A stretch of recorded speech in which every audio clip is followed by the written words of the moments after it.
大家好，我是杨天真，你们的喜剧老友回来了。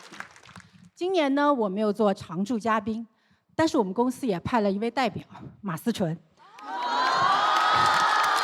其实小马前2年就想来了，但是前2年呢，我也想来。今年我们商量了一下，我说小马呀，还是你来吧，毕竟你是金马影后，坐在嘉宾席上是需要演技的。我最近1年出国留学，很多朋友很担心说，哎，那你出国去了，你们公司咋办？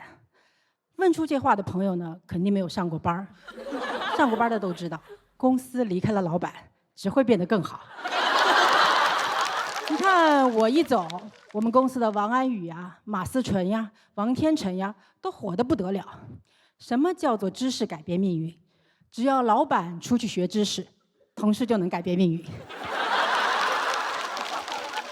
我到美国上课的第1天，一群留学生就在教室门口堵我，手里拿着简历来找工作，都说要跟老板直接谈。我说别这样，同学们，我是真的来读书的，你们看我连助理都没带。他们说巧了，面的就是助理。我放假出去滑雪，还把腿摔断了，伤得很严重，要坐2个月的轮椅。但是我们家当时还闹跳蚤。国外的月亮我是没仔细看，但国外的跳蚤确实又大又圆。我在国内都没见过跳蚤，到国外才知道这玩意儿吸血。作为娱乐公司的老板，从来只有别人骂我吸血，没想到我也有被吸血的一天。坐轮椅出不了门，一个人在国外举目无亲，也没人来看我，光我自己在家喂跳蚤，但没人来喂我，我也不敢叫同学们来帮忙，我怕他们以为自己真应聘上了。我在美国见了很多人啊，还见了一位纽约的著名新锐导演杨蒙恩。他说呢，他要留在美国讲英文脱口秀。英文脱口秀太好笑了，我不是说他的段子，是说他的英文。我说你太棒了，你做出了中国人自己的英文脱口秀。你这口音呢，外国人真听不懂，中国人真觉得好笑。我和杨蒙恩不一样，我是学到了很多东西的。像之前在气氛组做了太久，我也看到很多观众说，为什么嘉宾都只夸人啊？很多人明明不好笑。说实话，我也是这么想的，因为我脑子里经常蹦出一句话：只有我一个人觉得不好笑吗？演员呢，在台上一讲完什么职场段子，观众们都非常的感动，觉得太 real 了，嘴替。但你们知道吗？他们在台上口口声声骂老板不能当资本的走狗，一到酒局就跟我说：“天真姐，能不能签我？”说实话，我挺害怕的，因为我不知道他们说的是哪个签啊。今天呢，我也 real 一把，跟大家说点走心的。今天是我最后一次担任综艺节目的嘉宾，未来呢，我就将告别所有的综艺节目了。因为大家也知道我这个人非常爱折腾，爱尝试新领域。我的下一步呢，是准备开一家国际传媒公司，开点国际玩笑，把我们中国的脱口秀演员介绍给世界。我相信大家一定会支持我的选择，因为我现在毕竟是大学生创业嘛，请大家支持一下。这次我真的非常开心能够回来陪大家，希望我这段呢也能让大家真的开心。我有了新的发展，也祝福各位选手有新的更好的发展。以后就不要再讲内部梗了，早日走向国际，开点国际玩笑。谢谢大家，我是杨天真。爱到双月。我那个去年节目播完哈，有一个商务演出要选几个脱口秀演员。资料全部交上去了，然后甲方把我的照片圈出来，说这男的吧，换了，换个女的，换个女的，哦，是女的呀，换个男的。你感觉他这个话里面他没有任何的性别歧视，他就是单纯的他不要我。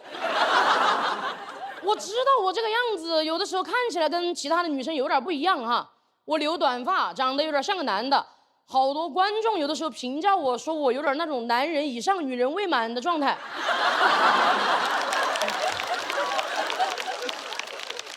但其实我以前就意识到过这一点了，因为我读中专的时候，我学的是幼教，我们学校1000多个女生，就我这样，但也没有什么奇怪的，是吧？你按照正态分布的原则，那也应该有一个我这样的正态。只是每次大家在寝室里面换衣服的时候，明明他们都换得好好的，但是只要我一经过哈，他们就悄悄的把那个蚊帐拉一下，那不是蚊帐吗？你感觉他又防蚊子叮他，又防我叮他，真没必要这么防我。那蚊帐你拉上我也看得见。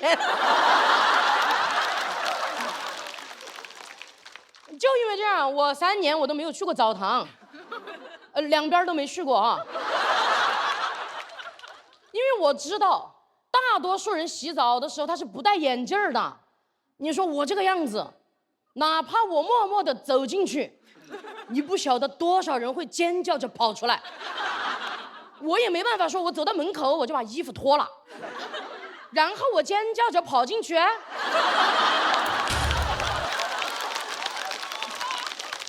也不是没洗澡的意思哈，洗了的，洗了的。我3年都是自己拎着水桶去厕所里面洗的，那个厕所里面隔间又很小，基本上就属于是有桶就没我。你往那个水桶里一站吧，耶，水又没了。我后来还是去了一次那个澡堂，我是等到我毕业那天，我等到全校的人都走完了，我说时候到了啊。3年我交的学费跟他们一模一样多。就那个地方我没去打过卡了，我那天心想，我说来都来了，我两边我都去一下。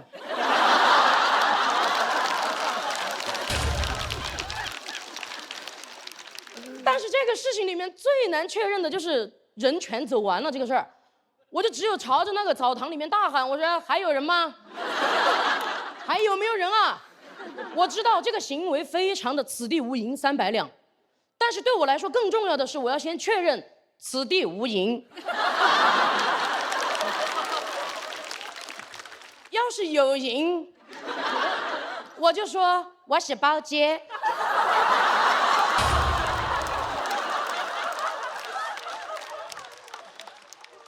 我那天真的好兴奋，那是我从小到大第一次进女澡堂，我拎着我那个水桶我就进去了。我一进去我就发现根本不用拎水桶。就是你目光所及之处皆是花洒，我说老子把这些花洒全部给它打开，然后我在里面奔跑。我说啊，全是凉水，我到现在都 PTSD 了，真的，我到现在我都怕把场子整凉。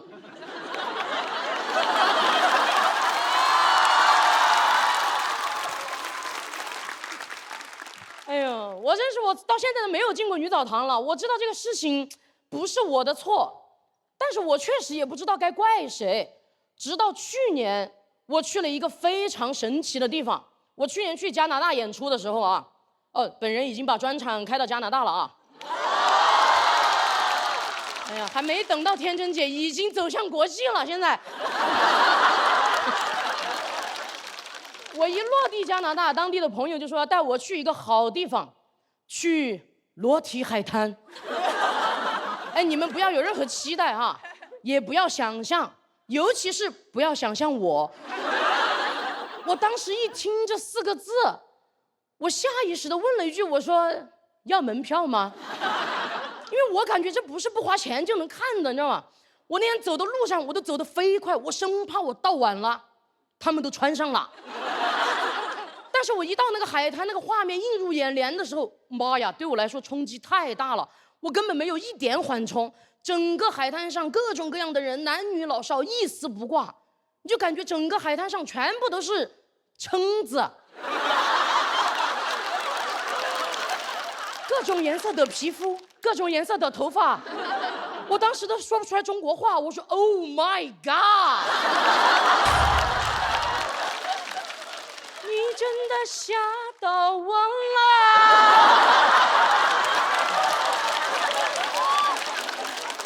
我当时脑子里面冒出来一大堆英语，什么 amazing，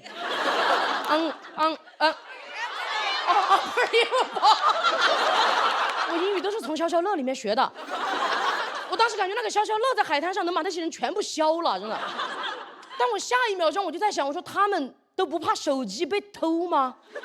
我想了一下，应该也不怕。你看他手机偷了，他也没地方揣呀。但我居然第一次因为自己穿着得体而感觉到有一点点不得体。在那个场景里面，哪怕我跟大家都不一样，我没有听到任何人在我旁边发出那种没有这种声音。我知道外国人他不会，但是我更没有听到有人在我旁边 dying。所有的人看向我的眼神居然都是平和。我当时看的我都有点过意不去了，我说我是不是也应该慷慨一点，咱们也应该礼尚往来嘛。但是我们东亚人真的有脱不掉的长衫，我们是好几个朋友一起去的，我能感觉到大家都有点那种蠢蠢欲动，跃跃欲试，尤其是月月，超级欲试。但是我能感觉到每一个人都在那种来都来了和还要回国中间徘徊，好像都在想说早知道我就该自己来。我承认我一开始想去这个海滩也是想去看个热闹，但我没想到我只看到了平静。你在那个海滩上你看不到任何的社会地位高低贵贱，你只能看得到一模一样的生命。我那天站在那，我看着一海滩的蛏子，我好像懂了一些人生道理。人和人的本质没有什么不一样，不一样的只是选择而已。你看那片海滩上，大家各有各的选择，有的人就选择了散步晒太阳，也有人选择去练瑜伽打排球。原来不穿衣服还能干这么多事儿呢，我以为只能洗澡呢。但是我也做了自己的选择哈，我选择了不脱，我选择下次自己去单独脱。我回来过后，其实一直都因为那天没有在那个海滩上把衣服脱完，感到有一点点懊恼。但我脑子里面一直闪回了那天沙滩上有一个老奶奶，一个白人老太太，她是一头白发，什么都没穿，她手上举了个纸板，在那个沙滩上走来走去，纸板上印了一个单词叫 optional。我英语真的很差，我回来查了一下，这个单词的意思是可选择的，非必须的。我想了一下，我留短发是 optional， 去不去澡堂脱不脱衣服也是 optional， 天真不天真录不录综艺那也是 optional。 所以我希望我们大家都能够 optional， 但你记住，如果你也要去那个海滩，不带朋友是 must。 好，谢谢大家今天晚上谢谢。嗨，大家好，我是黑灯。我是一个盲人，我知道你们知道。我给短视频切片的用户介绍，因为不能全指望你们，全指望你们就完蛋了。去年不小心染上了摄影，在后台给那些演员拍拍照啊，盲人摄影。太简单了啊！我只要拍到人，他们就说我拍得真好，焦都没对上，说我拍得很有个人风格，是吧？有时候拍的时候我都不知道拍的是谁，发的时候也不知道发给谁。有一回拍的小海发给了翟佳宁，画面上是刘仁成。哎，就这样了，还接到了一个摄影展的邀请。我说我这个水平不足以参展吧？他说让你来看，你想啥呢？我说让我来看，你想啥呢？他说哎，看展你有误会，也不一定太用眼睛，用心嘛，来感受感受。我就去感受了，他给我配了个工作人员，全程给我讲解。有一幅画面，他在那讲了3分钟，没听明白。我老婆一句话我就懂了，我老婆说不好看，走吧下一个。看完之后就一个感觉啊，当代艺术全靠解释，就形式远远大于内容。好多人就是纯整活。有一个摄影师玩胶片的，他把那个胶片埋到土里面放了半年，说让大自然勾勒出那个画面。我心说你不解释，这谁能看得懂是吧？我看怎么就是黑黢黢一团。那对盲人还挺友好的，因为谁看都是黑黢黢一团。全得靠他给你讲。我说难怪不太用眼睛呢。一头雾水。前一阵还去了另外一个一头雾水的地方，说唱巅峰对决。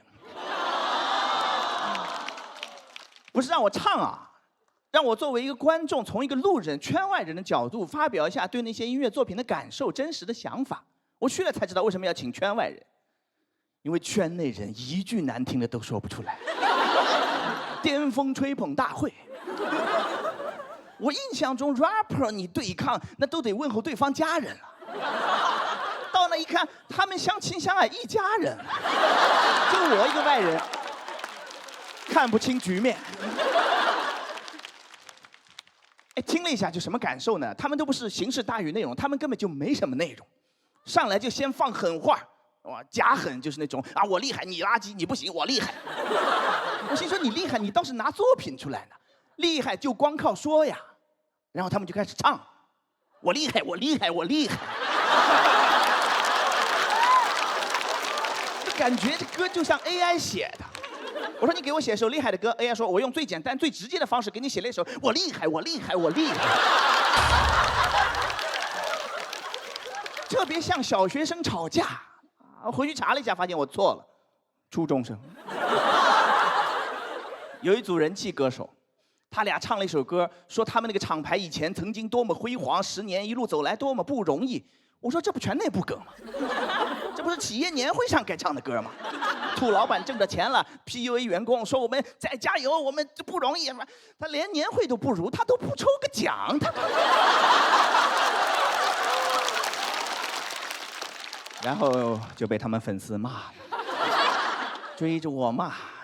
骂的最多的说我态度不好，说歌手在台上唱歌，我在下面玩手机。我看歌词啊，你们那些哥哥唱的一句都听不清。这一首歌如果盲人听不清，那就没人能听得清。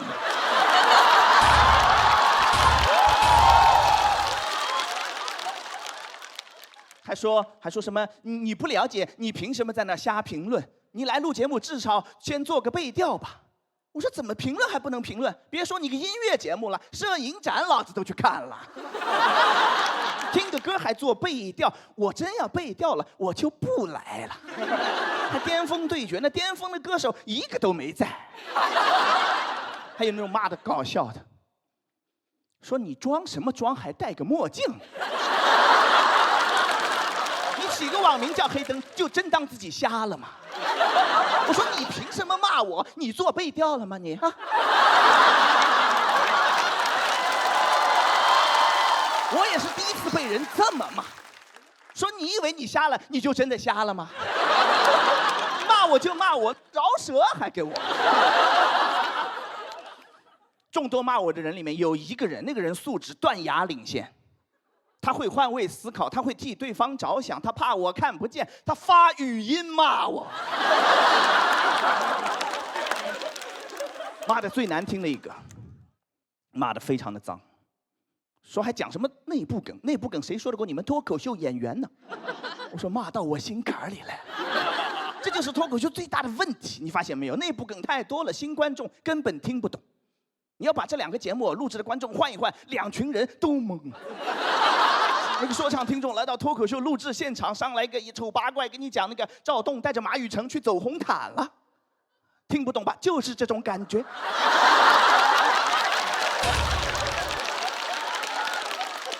赵栋是谁？赵栋是南瓜。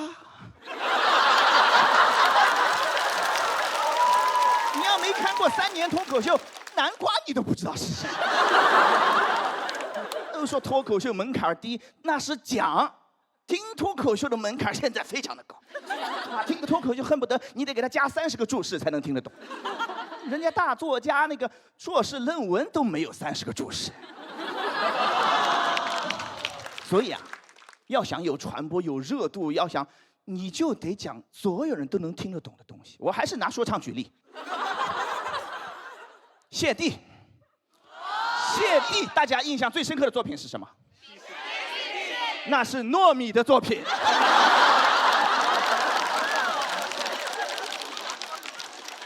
你说讽刺不讽刺？这么多年了，谢帝最广为流传的还是那个“老子今天不上班”，这是真有内容、真的情感，才能广泛共鸣、触动内心，对吧？你就应该写这种真的东西啊！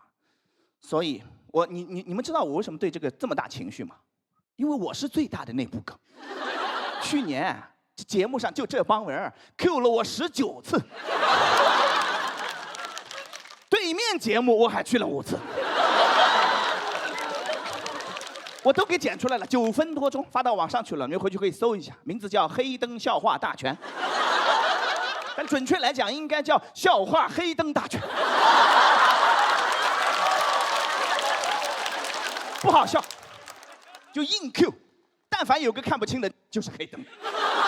我也不能板着个脸坐在那，显得我这个人小气，我就开始真人秀。我心里想的，去你的是你的票吗？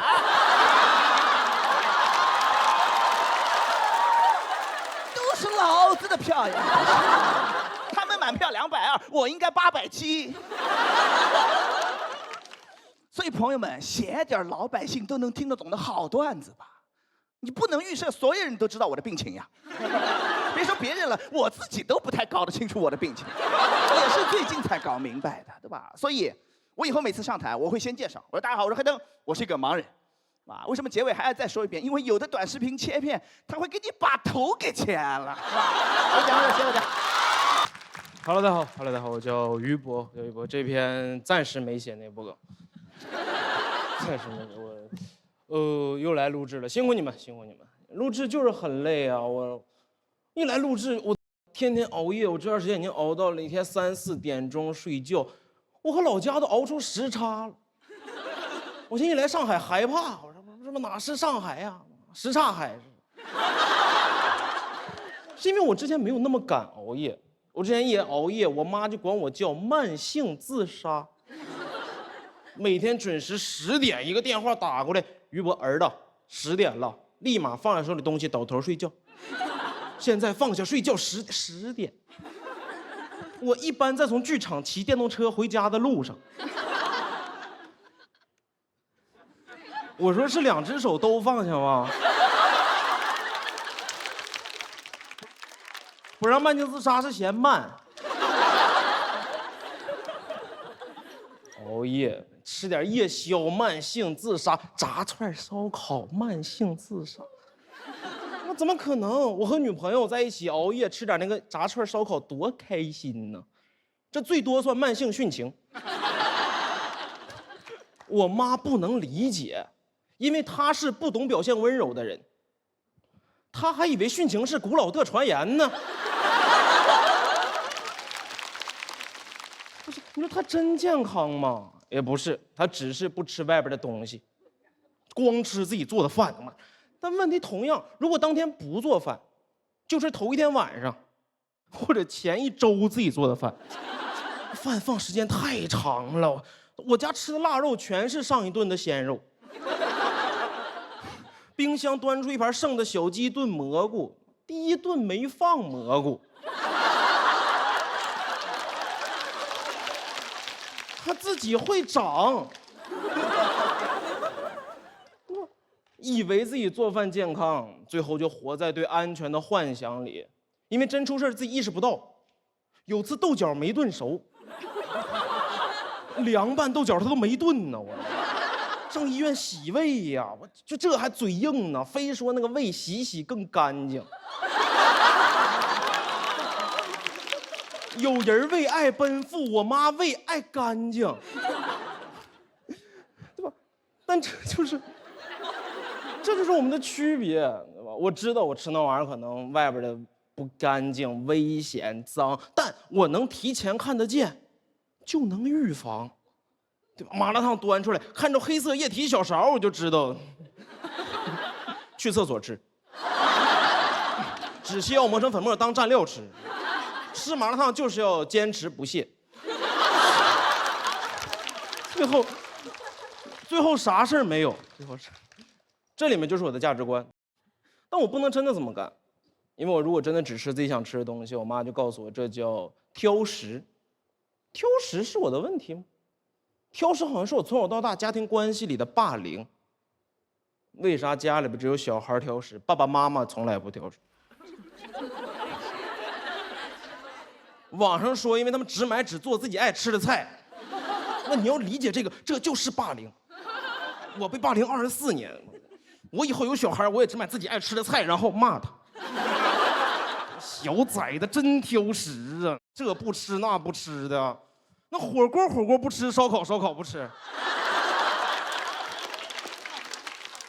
啤酒不喝，可乐不喝，你想喝什么？麻辣烫也不吃，这玩意儿你爸年轻想吃都吃不着。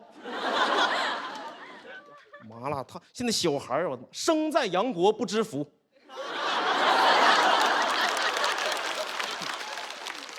老说我吃那玩意儿没营养，对吧？我不排斥营养，我热爱营养。我现在边喝可乐边吃钙片。我喝可乐往里边加钙片，这都脆波波。是因为话语权在上面，他们定义我挑食。同时定义我吃的东西叫垃圾食品，就吃。每个垃圾食品都有自己的传说，名菜才有传说，听过吗？就那炸鸡，说那鸡是拿6只翅膀的鸡做的，拿那老3头6臂的鸡做的。大人用这种传说吓小孩不敢吃，怎么可能？小孩听了肯定特别想吃。谁吃过3头6臂的鸡呀？谁见过呀？3头6臂就见过哪吒，谁吃过油炸哪吒呀？吃油炸哪吒，我要卷敖饼。老陈塘关鸡肉卷这一块，老拿都市传说吓小孩不敢吃，有没有可能反而会激起小孩的好奇心呢？对吧？我们小时候那老谣传，那时候有个辣条，说是拿他爸做的，拿他爸做的，这辣条谁听了不想吃啊？你不好奇吗？我借钱吃，那辣条我从1年级开始吃，该说不说，他那真好吃，感动，想替他给他爸尽孝，想给他爸烧纸。边吃边在配料表里找他爸的名字，后来看他爸好像叫亚硝酸盐，就吃。因为我们有这个能力，我进化到了自然界食物链的顶端，靠的不是我的利齿爪牙，而是我 pH 值大概1.3几的胃酸。这是全自然界最厉害的消化能力，对吧？巧克力狗吃就死了，我吃就开心。人的身体比各位想象的更强大，自然界中没有任何一种动物可以喝92度的开水，没有。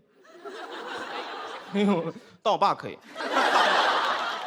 ，92度接出来，好不好？92度能直接在他胃里边做手冲。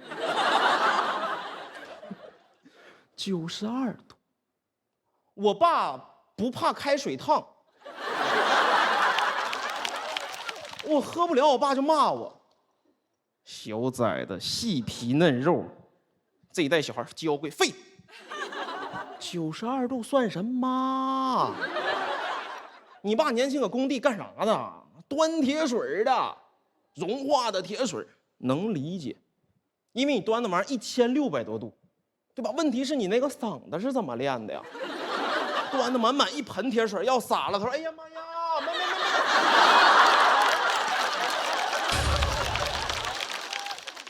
练什么呢？92度算冰镇。朋友们，我们不是永远都要吃正确的东西，因为我会自己消化。我小时候吃过橡皮、笔盖儿，1毛钱，卷笔刀，我还活着。杀不死你的会让你成为更好的文具盒。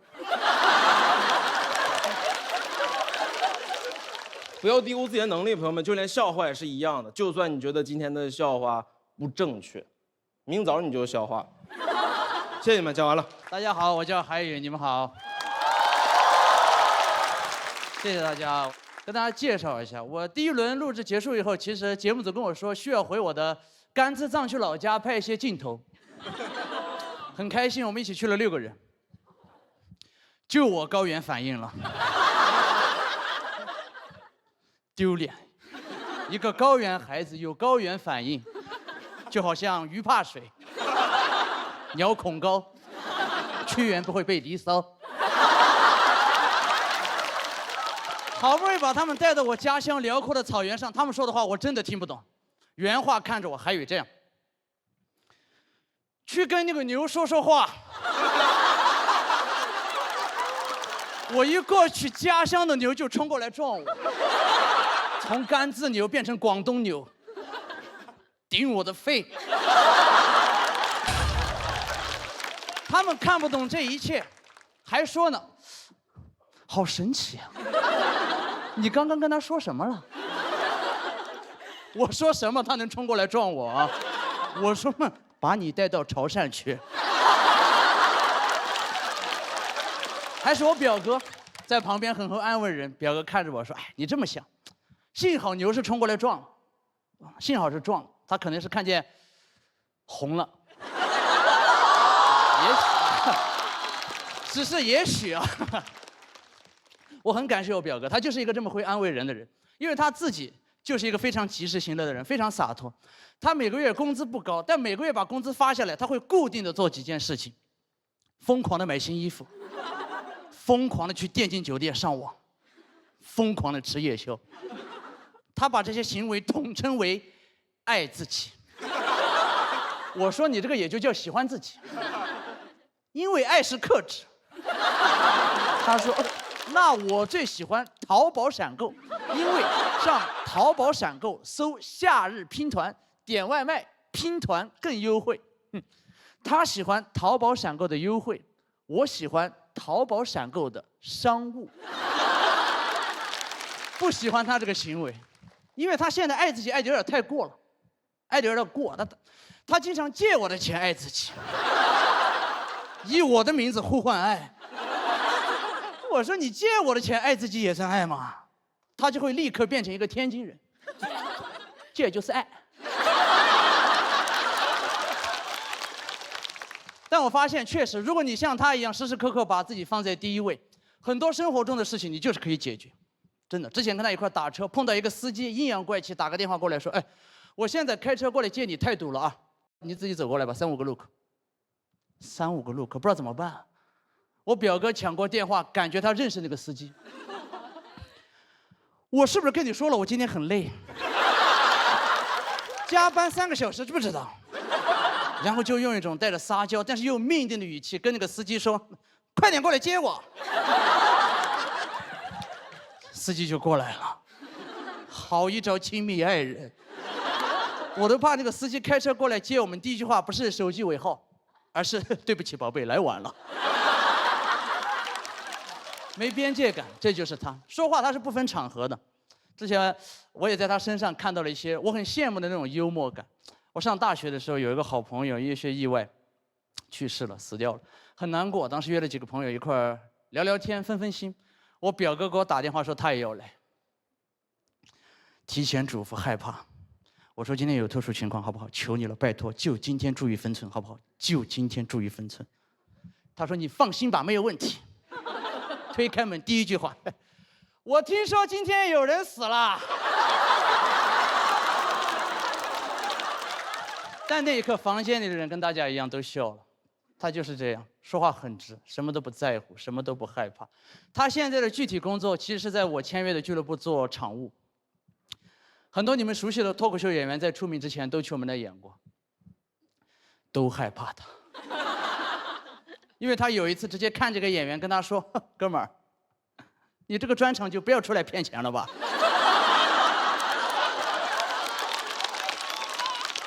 那演员还没红呢，脸就绿了，说咱们这 report 是当面发吗？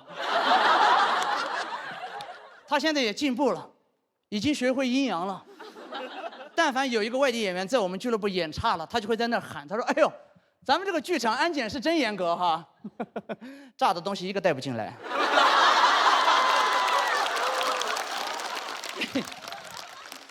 因为我表哥喜欢说唱，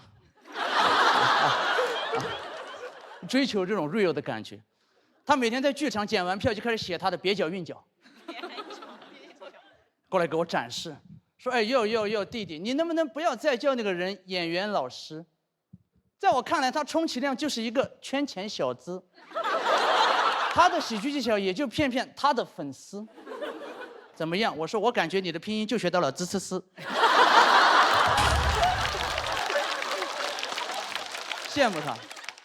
羡慕他只说真话，因为我觉得这个社会没有让他变得圆滑，对吧？这个社会我觉得需要很多个表哥，但是很少有人愿意成为表哥。我在想，要是表哥可以随身携带就好了，对吧？他太适合用来戳破我们社交场景里面任何的那种虚假泡沫了，对吧？你跟那种半熟不熟的朋友吃完饭，他跟你说：“哎呦，那咱们下次再约。”你直接掏出表哥，表哥看，跟你吃一顿饭已经很给你面子了。你就在旁边，嘿，话也不是这么说，多好，既当了你的嘴替，又衬托了你的高情商。我常常在想，为什么我表哥可以这样说话？正式给大家介绍一下我的表哥的名字，静脉多吉，翻译过来，无所畏惧的金刚。哎，我就做不到。我现在有那种做自己的困境。我觉得有些场合就需要说场面话，那我就不能做自己。但我表哥不说场面话，每天睁眼就做自己，每天早上一觉睡醒，当金刚去喽。所以这趟来上海录制节目之前，我跟他聊了一天，我问他，我说我怎么可以才像你一样真正的做自己？他跟我说了一句话，这句话，我那天发现，原来11岁的我早就在 QQ 空间发表了同样的话。圈子不同，不用硬融。谢谢大家，讲完了，拜拜。哎，嗨，大家好，我是辛博，谢谢你。我这个人没有什么耐心，生活里活得就比较着急，没上班我就想下班，吃外卖吃什么不重要，我就挑那些送得快的，我要闪购。这儿没有商务啊，我自己主动讲的，我着急要。这好像就是一个着急的时代。其中一个小表征是我发现电梯里边最容易坏的按钮就是关。我不知道你们上了电梯我就想关，要是透过门缝我看有人朝电梯走过来，我会先假装没看见。然后在心里边盘算他跟电梯的距离，他要是来得及，我就摁关；他要是还来得及，我就道歉。不好意思，没看见，我错了。但其实是我算错了。他要是来不及，我就会微笑着跟他对视。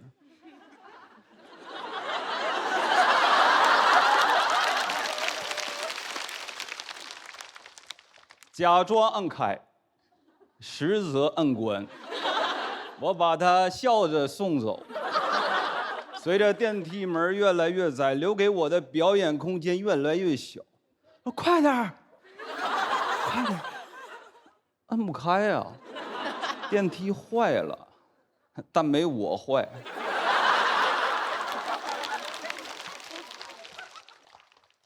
我甚至觉得电梯应该把那个开的按钮给它抠掉，这样就能再装个关，双关。两个一响，咔嚓就滚。电梯快门。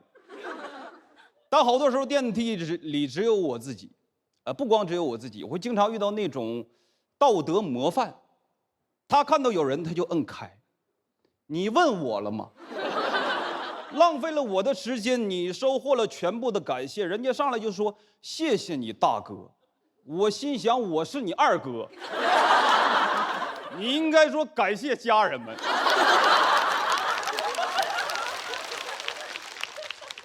凭什么一个人能替我们所有人做决定？应该投票。同意开的举手，道德模范肯定举双手，他就没法摁开了。但没用，不用手，他会用脚卡着那个门，那门让他守得死死的。我说就你慈悲是吧？你那是佛的脚。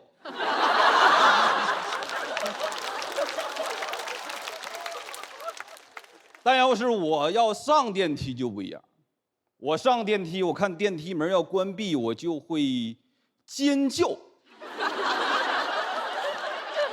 他能装看不见，他不能装听不见吧？等一下，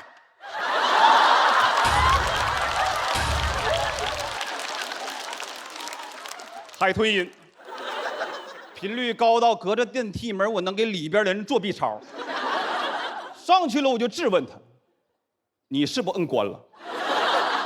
你少装没看见，你再按一下试试。你不按我按了啊，我后边又来个人。我不喜欢商场高峰期的电梯，商场高峰期的电梯，想下你得先上，想去负3楼得先去7楼，上海飞北京得去新加坡转机。电梯门一开，外边的人就问我：“是下吗？”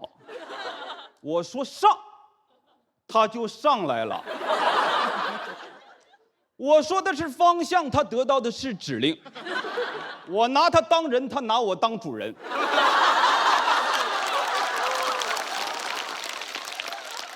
我还是个 UP 主，还得站在我旁边。自言自语，装成恍然大悟的样子。哦，上啊，真厉害，在电梯里还能找到台阶下。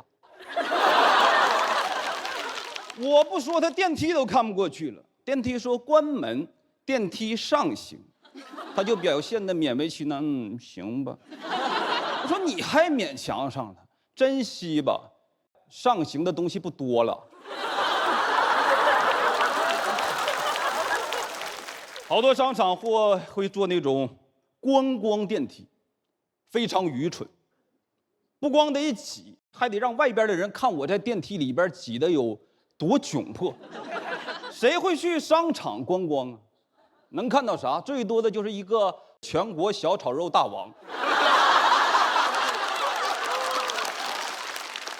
我不说话，旁边的吊服广告直接阴阳他，太二。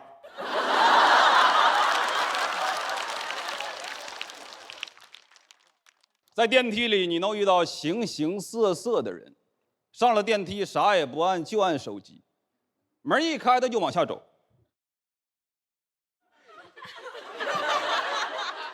几楼？楼层按钮明明已经亮了，非要伸手过来再按一次，甚至好多时候要从我的腋下伸手过来。但是朋友们，众人拾柴火焰高，众人按钮它会取消，我就得再按一次，同时夹紧我的腋下。我最讨厌的还是工作日早晚高峰的电梯，早高峰人满为患，我都能用舌头刷前面人的某音。超重了也不下去，在那调整站姿。我说，要不咱们试试单脚站呢？好不容易门马上要关上了，唰，又让外边的人摁开了。你能听到电梯里所有人的呼吸声都凝重了。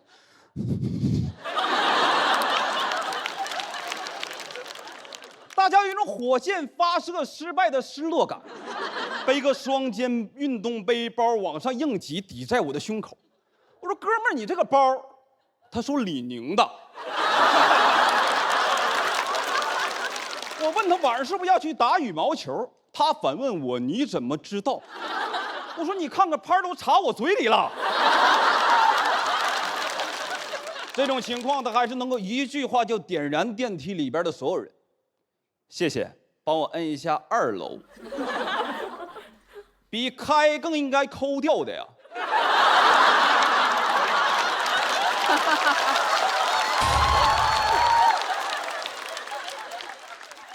晚高峰，电梯下降。当电梯停在2楼那一刻，所有人内心的想法就是：这个人如果腿没断，咱们就动手。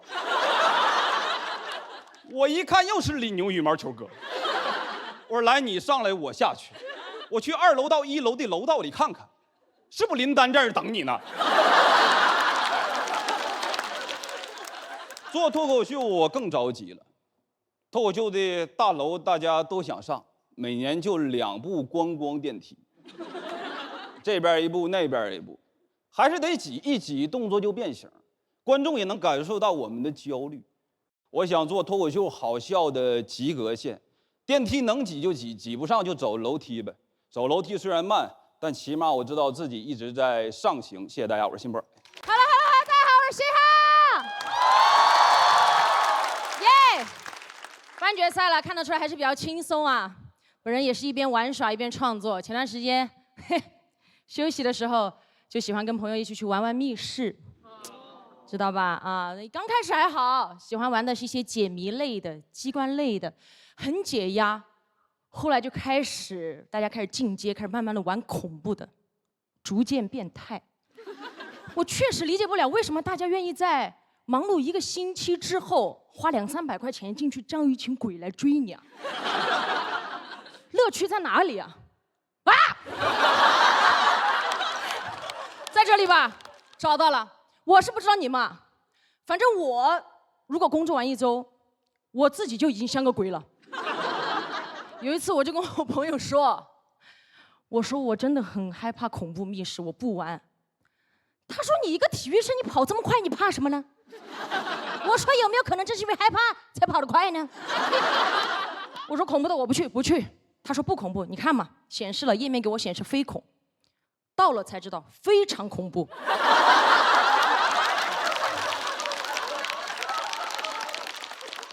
有时候2-3个人去，到了还要等陌生玩家拼场，更不想玩。直到我看到4个1米88的大帅哥走进来，我正在那上下打量的时候，老板说人齐了，这4位是体育学院的学生，跟你们一起拼场的玩家。我当时心里面说 action， 嘴上在喊怎么玩啊？第一次玩就很害怕。太害怕我就不去了，但明显感觉那几个弟弟就是为了画一个圆满的句号，玩这个密室再回学校的，说姐姐你们不用怕，一会儿进去你确实害怕，我们就把你围起来保护你。我当时在那个地方跟老板快点。很快老板就讲了一下规则，让我们每个人签一个协议，玩过的朋友应该就知道，会签一个协议之后就很快进场了。进去之后，鬼只要一出来，他们就立刻围成一个圈，把我围在中间，然后就开始跑。我那个头啊，就像那个台球桌上白球一样，在8块方形的胸肌里面弹来弹去，弹得我神清气爽。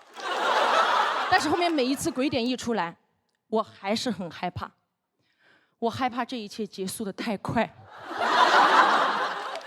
活了20-30年，自认为是一个强悍的女人，没有人能真正保护我，但在那一刻，有被保护到。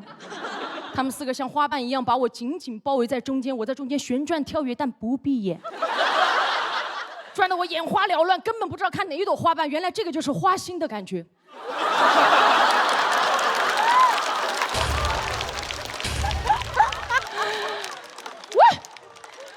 当我沉浸在花心的世界里的时候 ，NPC 突然开始过来分配所谓的单线任务，要把我们所有人分开。凭什么？谁给你的权利？我的钱花在哪里？你不知道？他把2分成第几关，回到哪里干什么？到我这个地方，你一个人回到第1关。我说你怎么可以这样啊？你知不知道花瓣离开花朵是会死掉的？当花瓣离开花朵，暗香。还没等我唱完，他就开始暗箱操作，告诉我，一会儿灯光熄灭之后，你将独自穿过一条走廊，打开对面那扇门，记住进去找到鬼新娘留下的梳子和钥匙。我当时就观察到，这条走廊的中间还有几扇门，我就知道，在我通过这条走廊的时候没那么简单，有一些鬼东西一定会出来。但是大家不要忘了，我是干什么的？我是学体育的，我跑得快，我歘的一下过去，趁他们还没出来，就把门给他们关上了。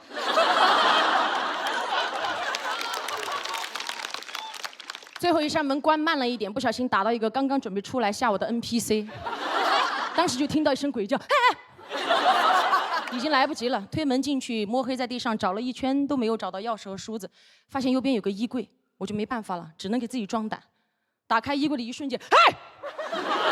发现里面有一个节奏被我打乱的 NPC，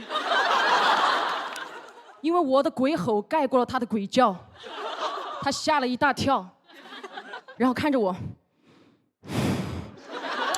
从后面把钥匙掏出来扔给我，砰的一声把衣柜门关回去了。更恐怖的事情发生了，在寂静的密室里面，衣柜会说话，突然衣柜里面传来一声刮皮。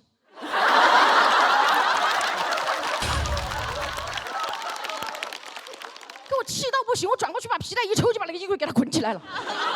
我怕他从衣柜里面出来打我。继续找梳子，看到房间的左前方有一张婚床。当时灯光爆闪，提醒了我一下，我隐约看到一个 NPC 已经穿好了一身绣和躺在床上了。我大概就能猜到梳子在他周围。我只能过去，但我只能给自己壮胆。我说：“你刚刚都看到了。”我也不是什么好东西，你把梳子给我，过来你就下班好不好？当然我知道他一定会在我认真寻找的时候给我来一个贴脸杀，但我不会给他这个气口。我当时深呼吸，我说：“我来了哈，我来了哈，我来了。”朋友们，全程唱着山歌过去，加上我又是个体育生，我的肺活量非常大，我说：“哎嘿嘿。”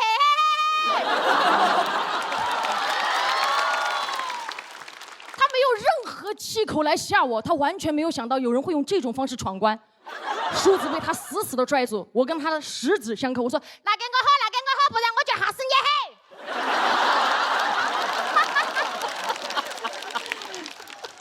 他吓得不行，朋友们，告诉你们一个秘密：所有的恐惧都是来源于未知，但当你把你的未知变成别人的未知，害怕的就是他们了。拿到梳子后，他哀怨地叫了一声“呀”，然后跳下床，鞋都没来得及穿就跑出去了。我说我有那么可怕吗？一个光脚的怕我一个穿鞋的干什么？拿到梳子之后，他们告诉我，我还要去到鬼新娘的梳妆台面前坐好，等鬼新娘出来梳3下刘海，唤醒她的记忆，还原事情真相，我们才能活着出去。我一坐下，那个鬼新娘就像贞子一样从镜框里爬出来吓我，吓得我当时叶问，贞子遇到甄子丹。然后出来那一下，我就记得那个任务嘛，梳头梳3下，然后就开始1下，然后就开始给他梳头1下2下。你们知道 NPC 里面他们那个假发很劣质的，我梳到第2下的时候，梳子卡住了，下不下去也拔不出来，就差最后1下，鬼就开始跑，我就开始追，只剩最后1下了，对吧？我追出去了之后，突然广播开始说：“玩家请停止追逐。”我一停下来，鬼新娘把梳子从自己的刘海上扯下来，扔到我的手里说：“梳自己的刘海3下。”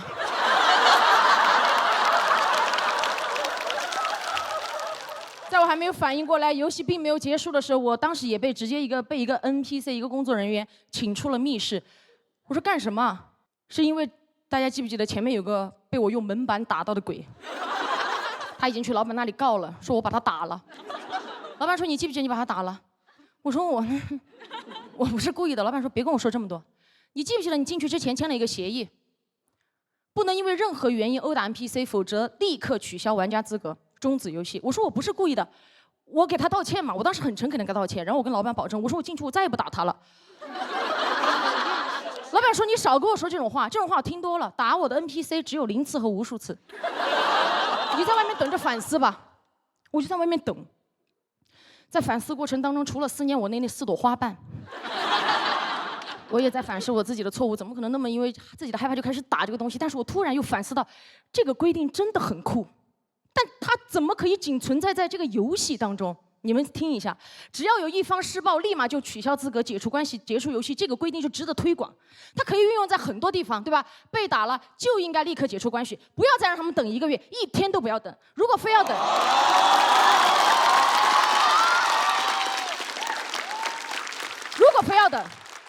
我愿意以身入局。